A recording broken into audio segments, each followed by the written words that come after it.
रावण, यही सुनहरा अवसर है मेरे साथ हुए छल का उत्तर देने का। महादेव को लंका लाने का।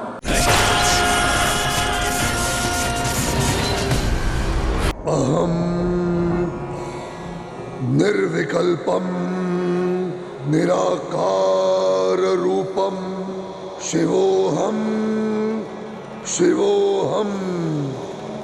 ओम त्र्यंबकम यजामहे सुगंधिम पुष्टिवर्धनम उर्वारुकमिव बंधनान् मृत्योर्मोक्षयमामृतात्। रोकिए अपने नाती को, समझाइए उसे कि उसके साथ छल हो रहा है। वही छल जो सदा से इन देवताओं ने हम असुरों के साथ किया है। वही छल जिसकी वेदी पर मेरे सैकड़ों पुत्रों की चिता जलती आई है।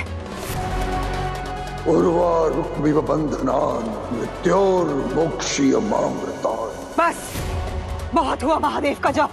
सोमाली, अब जगाइए रावण को इस ध्यान से। मेरे पास महादेव को हराने की एक योजना है। देख क्या रहे हैं, जगाइए रावण को। रावण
देवी पार्वती,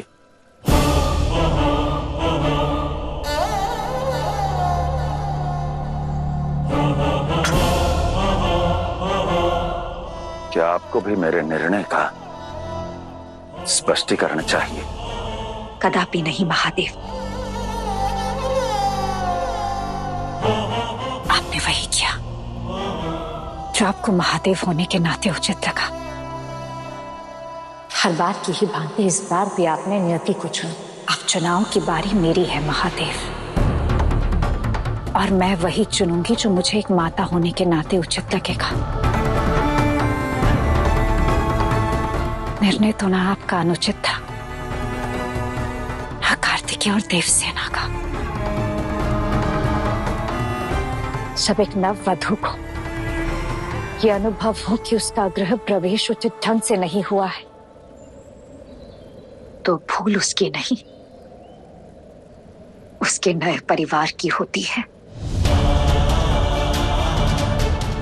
महादेव, ये वैराग्य, ये खुला आकाश, ये सब आपको भाता है, किंतु एक परिवार को साथ रहने के लिए एक छत और 4 भीतों की आवश्यकता होती है। एक घर की आवश्यकता होती है जिसे वो अपना कह सके। परिवार को साथ में रहने के लिए केवल एक दूसरे का साथ आवश्यक होता है देवी। परिवार से घर बनते हैं,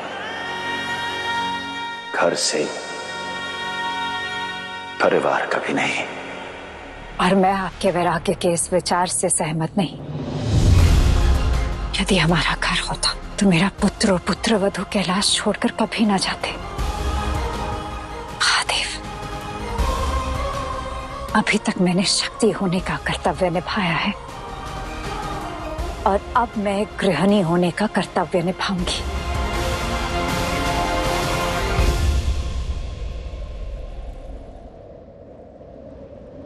असुर माता दिति,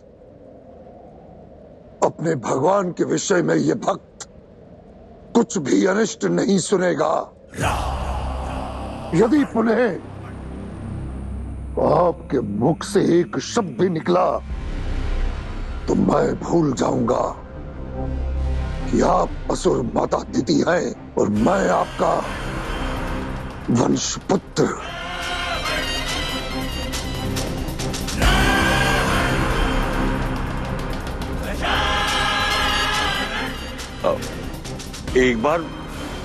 एक बार इनका संदेश तो सुन लीजिए।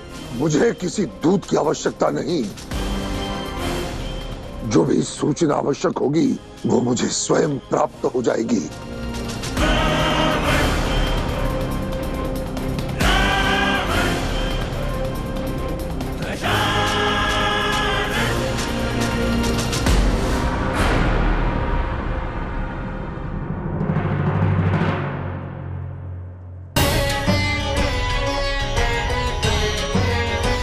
मुझे लगा शिव परिवार का अंग बनकर मेरी पुत्री सुखमय हो जाएगी, किंतु महादेव तो मेरी पुत्री के जीवन में घोर दुख देने को सज्ज थे। शिव के निर्णय उचित नहीं है और अब आपको कर्म फलदाता शनि को न्याय करना होगा। महादेव को दंड देना होगा आपको, दंड देना होगा आपको, दंड देना होगा आपको। जानते हैं शनिदेव कि अपने पुत्र की आंखों में भय, दुख और पीड़ा के आंसू देख एक पिता के हृदय पर क्या बीतती है जब अपनी ही संतान के कष्ट मिटाने के लिए वो कुछ नहीं कर पाता। कौन? रावण। महादेव ने क्या दंड दिया उसे? वो दंड देते तो मुझे यहाँ नहीं आना पड़ता। अनर्थ! अपने ही पुत्र और पुत्रवधू को घोर दुख देने वाले को छोड़ दिया महादेव ने। उन्हें इस कर्म का फल भोगना ही होगा।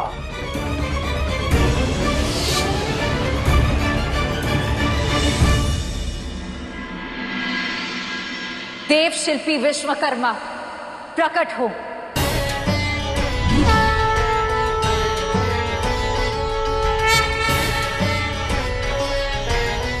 आदेश माता। जिस गृह का कार्य रुक गया था, जिस भवन की कामना मैंने पहले भी प्रकट की थी, उसे पूर्ण कीजिए और इस गृह के गृह प्रवेश के दिन मैं अपने पुत्र और पुत्रवधू को मनाकर पुनः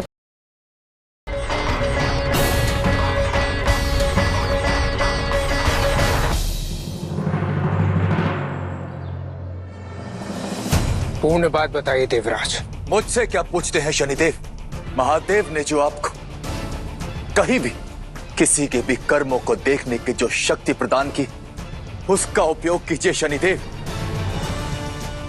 और फिर निर्णय लीजिए कि संसार के शिव को अपने कर्मों का क्या फल भोगना होगा।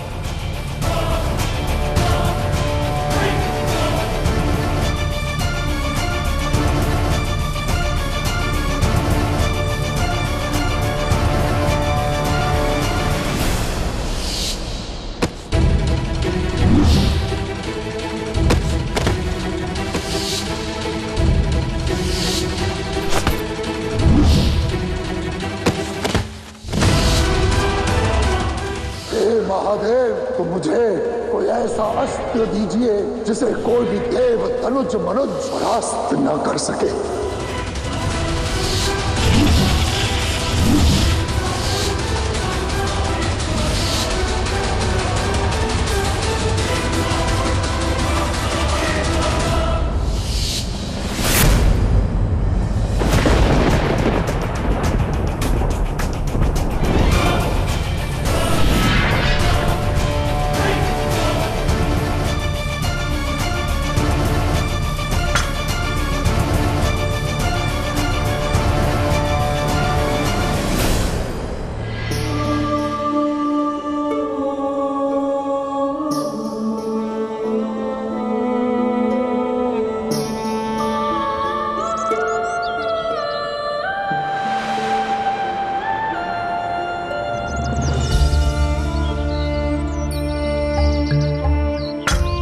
घर बनाने की आपकी इच्छा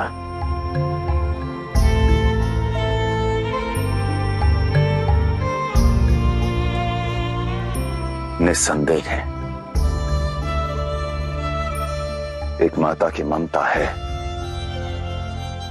एक गृहिणी के अधिकार का प्रतीक है देवी पार्वती,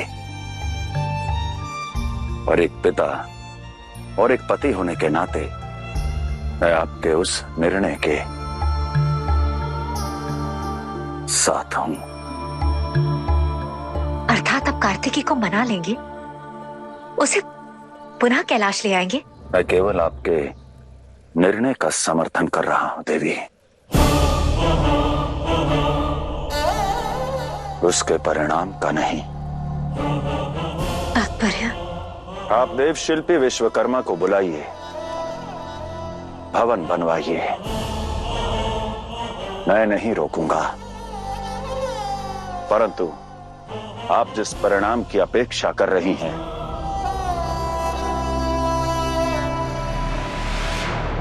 वो आपको प्राप्त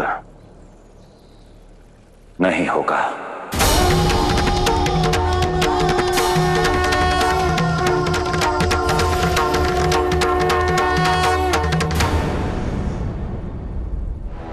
विजय प्राप्ति के इतने निकट आकर भी सब कुछ मेरे हाथों से रेत की भांति क्यों फिसल जाता है?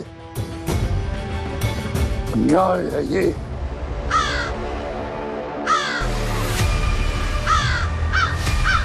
क्या सोचना लाए हो? कहीं कोई अपशकुन या अनर्थ तो नहीं?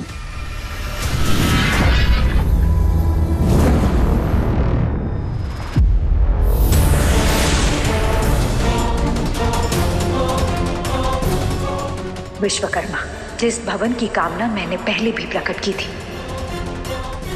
उसे पूर्ण कीजिए। ये तो शुभ सूचना है। मैं आ रहा हूं महादेव, मैं आ रहा हूं महादेव, मैं आ रहा हूं महादेव।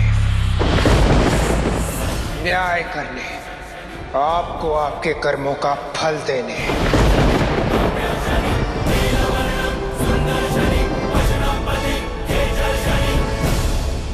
रूठे पुत्र वधू को मनाने के लिए माता नए घर का निर्माण करवाना चाहती है।